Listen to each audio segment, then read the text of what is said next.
नमः संस्कृतानुरागिभ्यः दर्शकेभ्यः स्वागतमस्तु संस्कृतपाठशालायाः अभिनवकक्षायां भवतां समेषाम्। अहमस्मि नारायण दत्तमिश्रः।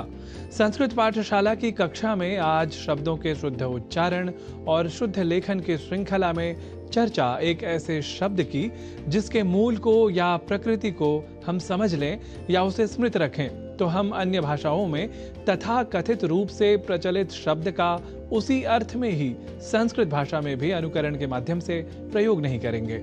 उदाहरणतः आपने पहले ही जान लिया है कि सत्ता शब्द का हिंदी आदि भाषाओं में जो आज का प्रयोग है वह संस्कृत सम्मत नहीं है। विशेषतः यहाँ ध्यान देने वाली बात यह है कि ऐसे शब्द तो मूलतः संस्कृत के ही हैं, अतः संस्कृत के मूल अर्थ में ही वैसे शब्द किसी अन्य भाषा में भी प्रयुक्त होने चाहिए। इसे ही अधिक तर्कसंगत और न्यायपरक कहा जाएगा।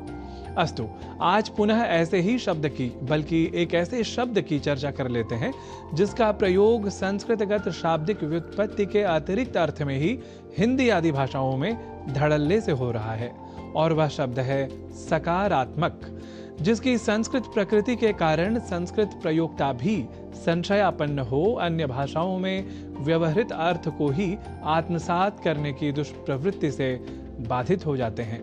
देखिए, संस्कृत व्याकरण में एक प्रत्यय है कार, जिसके लिए वार्तिक है वर्णात् कारः, अर्थात वर्ण बोधनार्थ या सम्यक उच्चारणार्थ कार प्रत्यय का प्रयोग होता है।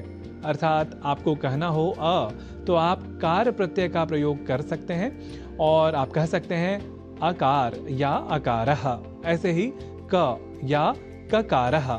इसके साथ ही आप एक रोचक तथ्य यह भी जान लें कि संस्कृत वाङ्मय में एक प्रकरण परक नाटक प्रसिद्ध है मृच्छकटिकम, जहां एक पात्र आज के ही कई लोगों की भांति स श श इन तीनों वर्णों के उच्चारण को केवल और केवल श इसी रूप में उच्चारण किया करता था, अतः उसका नाम भी हमें वहां शकार के रूप में ही प्राप्त होता है।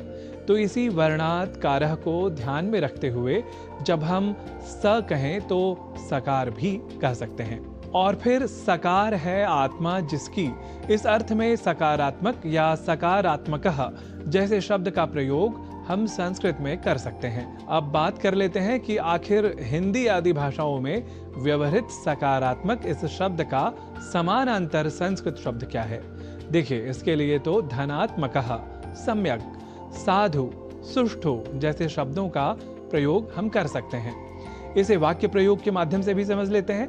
जैसे हिंदी में वाक्य हो, वैश्विक संदर्भों में भारत सदैव सकारात्मक व्यवहार करता है, तब हम इसे संस्कृत में सकारात्मक शब्द का प्रयोग न करते हुए तथाकथित अच्छे या धनात्मक अर्थ को आत्मसात कर कहेंगे वैश्विक संदर्भेषु भारतम सदैव सम्यक व्यवहारम करोति।